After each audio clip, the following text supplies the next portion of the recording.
Assalamualaikum warahmatullahi wabarakatuh.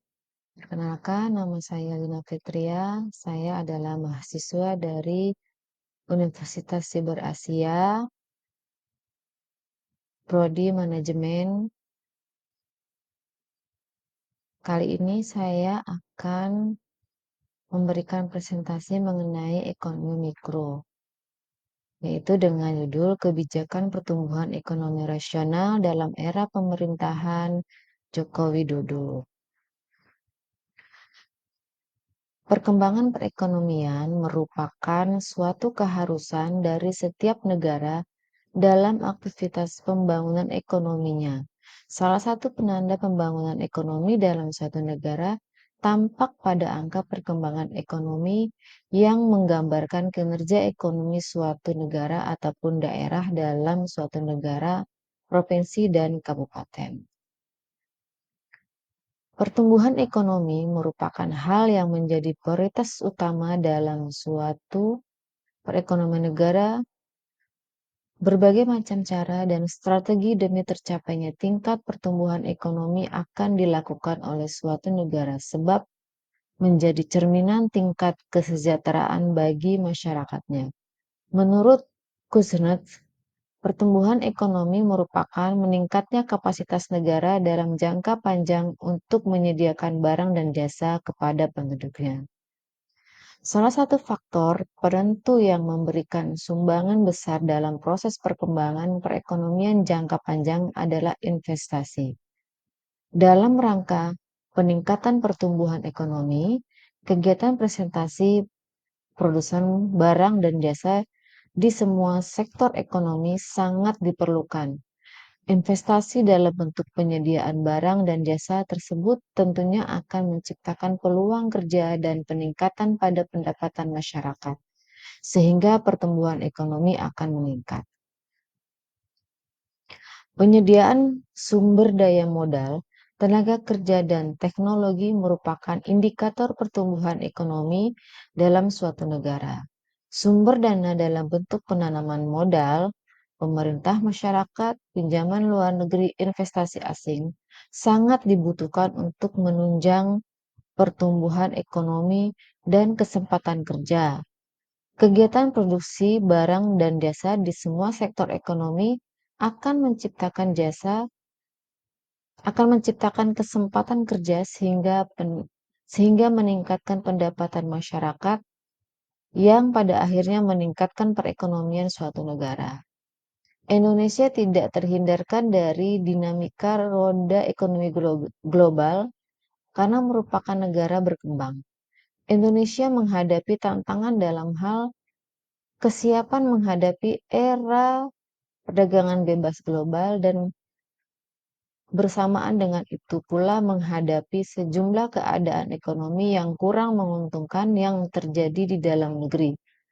Terlepas dari aktivitas ekonominya, kontribusi Indonesia terhadap perdagangan global masih rendah dan sangat bergantung pada pasar luar negeri.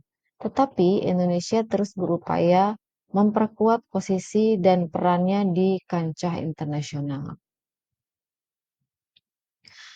Menetapkan pertumbuhan ekonomi rasional di tahun 2024 oleh Firman Hindranto. Dinamika ekonomi domestik dan global tetap dijadikan parameter dalam menentukan target pertumbuhan ekonomi 2024, termasuk penetapan asumsi dasar ekonomi makro, rancangan anggaran pendapatan dan belanja negara APBN 2024. Dengan dua pendekatan itu, pemerintah mematok pertumbuhan ekonomi nasional yang didesain lebih rasional dalam menatap 2024. Faktor yang menjadi pertimbangan adalah masih tingginya ketidakpastian global serta dampak yang ditimbulkan terhadap konsumsi dan investasi. Dua pendorong utama produk domestik bruto. Tren tersebut di atas mengemuka ketika pemerintah yang diwakili oleh Menteri Keuangan Sri Mulyani Indrawati dan Komisi 11 DPR melakukan pembahasan pendahuluan asumsi dasar ekonomi makro Rancangan Anggaran Pendapatan dan Belanja Negara (RAPBN) 2024. Pada kesempatan itu, pemerintah dan Komisi 11 DPR dalam pembahasan pendahuluan asumsi dasar ekonomi makro (RAPBN) 2024 menetapkan target pertumbuhan ekonomi 5,1% sampai 5,7%. Menteri Keuangan Sri Mulyani Indrawati menyampaikan bahwa penurunan batas bawah dari semula 5,3% menjadi 5,1% target pertumbuhan ekonomi dilandasi oleh masih besarnya peningkatan resiko pada 2024. Hal ini juga sejalan dengan proyeksi beberapa lembaga internasional yang memperkirakan ekonomi global dan domestik akan melemah pada paruh kedua tahun ini dan berlanjut pada tahun depan.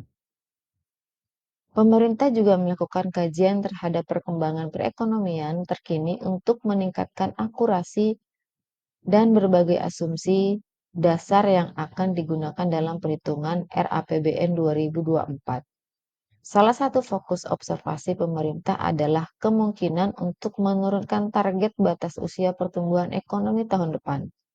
Sejalan dengan diturunkannya target batas bawah dari 5,3% menjadi 5,1%, Peri mengusulkan batas atas target pertumbuhan ekonomi diturunkan ke 5,6%. Usulan itu masih sejalan dengan proyeksi pertumbuhan ekonomi BI yang sebesar 4,7% sampai 5,5% pada 2024.